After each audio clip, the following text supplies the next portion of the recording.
Bonjour mesdames, bonjour mesdemoiselles, bonjour messieurs, auditrices et auditeurs de la VDC, bonjour.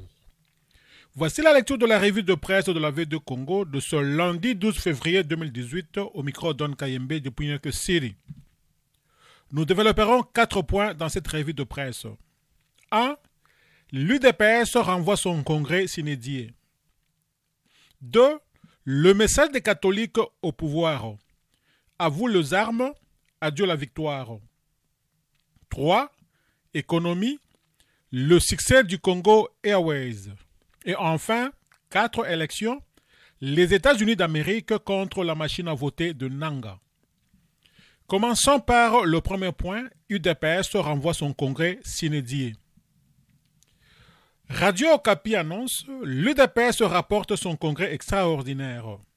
L'Union pour la démocratie et le progrès social, UDPS en sigle, a annoncé lundi 12 février le report à une date ultérieure de son congrès extraordinaire initialement prévu pour du 26 au 27 février. Notre congrès prévu pour le 26 est reporté pour le mois de mars. C'est suite aux manifestations programmées par nos amis des comités laïcs de coordination, a justifié le porte-parole de l'UDPS, Augustin Kabouya. Avant de poursuivre, nous avons jugé bon de décaler pour que tous les militantes et les militants puissent soutenir l'action programmée par nos amis des comités laïcs de coordination, comme cela a été la démarche du fait Dr Étienne Tshisekedi de son vivant. Ce congrès devrait désigner les successeurs d'Étienne Tshisekedi, décédé le 1er février en Belgique et dont les obsèques n'ont jamais été organisées à cause de malentendus entre ses proches et les autorités congolaises, lit-on sur le site de la radio onusienne. Nous lisons ici in extenso le communiqué de l'UDPS. Union pour la démocratie et le progrès social, présidence du parti. Département de communication, information et médias. Communiqué numéro 11, barre UDPS, barre DCIM, barre PP, barre 018 du 12 février 2018. L'Union pour la démocratie et le progrès social, en sigle UDPS, porte à la connaissance de l'opinion nationale, internationale et particulièrement à tous les membres du parti ce qui suit. Notre congrès extraordinaire annoncé pour la date du 26 au 27 février 2018, en vue de lire les nouveaux présidents du parti, est reporté pour soutenir la marche programmée le 25 février 2018 par le comité laïque de coordination. À cet effet, il est prié à tous les combattantes et combattants à répondre massivement à cette marche. Par ailleurs, la direction politique du parti vous informera incessamment de la nouvelle date de notre congrès extraordinaire. Signé Augustin Kabouya Chilumba, porte-parole du parti. 2. Le message des catholiques au pouvoir. À vous les armes et adieu la victoire. Le phare titre Message des catholiques au pouvoir. À vous les armes, adieu la victoire. Le cathédrale Notre-Dame du Congo a accueilli le vendredi 9 février 2018, sous la direction du cardinal Laurent Mosengo Passigna, archevêque de Kinshasa, le culte religieux organisé en mémoire des victimes de la répression policière du dimanche 21 janvier 2018. Membres du corps diplomatique, du Sénat et de l'Assemblée nationale, ainsi que les leaders des partis politiques et des organisations de la société civile, se sont joints aux fidèles catholiques pour l'hommage à titre posthume à la dernière couvée des martyrs de la démocratie. L'homélie de la circonstance s'est voulu à la fois une réaffirmation de la détermination des évêques, religieux et religieuses catholiques, d'accompagner ceux qui souffrent dans leur quête de la liberté et de bien-être social, mais aussi l'interpellation des hommes au pouvoir sur l'impuissance des armes face à la superpuissance du Créateur. Tout en proclamant leur détermination de ne fléchir ni devant les menaces des morts, ni les exécutions sommaires, les arrestations et la profanation des lieux de culte, les religieux et religieuses catholiques ont ouvert en faveur de ceux qui les persécutent et sèment la terreur au milieu de leurs fidèles, la fenêtre de repentance à travers la confession. Portant le combat de la libération du peuple sur le terrain mystique, ils viennent de planifier des journées de prière spéciales pour obtenir du Très-Haut son pardon en faveur de ceux qui font du mal à l'Église catholique et à ses fidèles, conclut le phare. 3. Économie. Le succès du Congo Airways.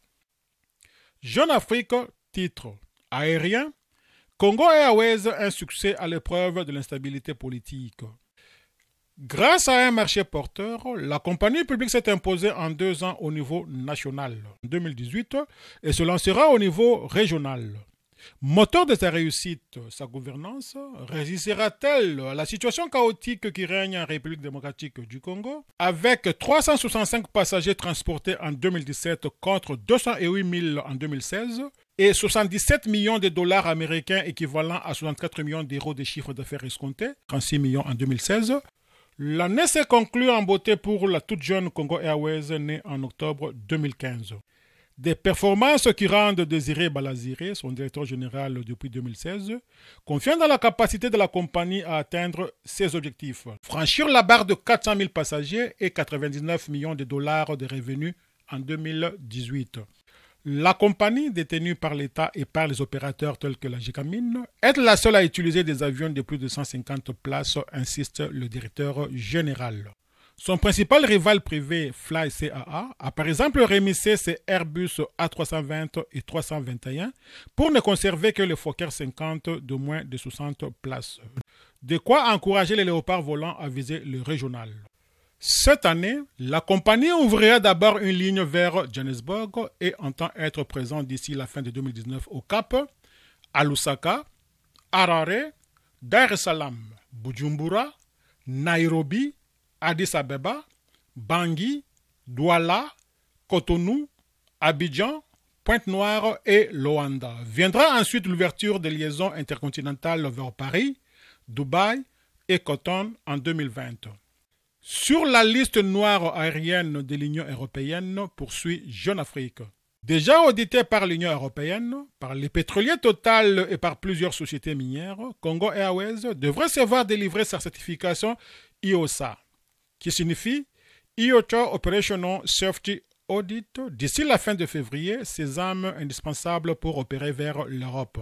Mais ces bonnes pratiques survivront-elles à l'instabilité politique qui règne dans le pays ? Une grande partie de la réponse réside dans le soutien que lui apporte le gouvernement. Jusqu'au départ du Premier ministre Augustin Matata Ponyo en novembre 2016, Congo Airways avait bénéficié de son appui, qu'il avait préservé du népotisme, à l'origine de la ruine de tant de compagnies, relève un observateur.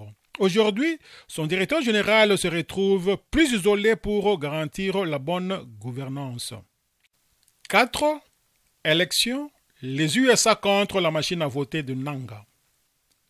AFP titre. Les États-Unis opposés à un système de vote électronique en RDC.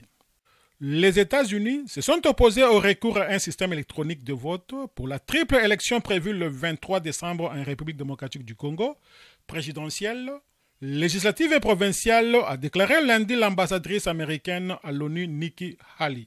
Nous sommes très préoccupés de voir l'insistance de la Commission électorale nationale indépendante à avoir utilisé un système électronique de vote, a affirmé la diplomate lors d'une réunion informelle à l'ONU sur le processus électoral en République démocratique du Congo.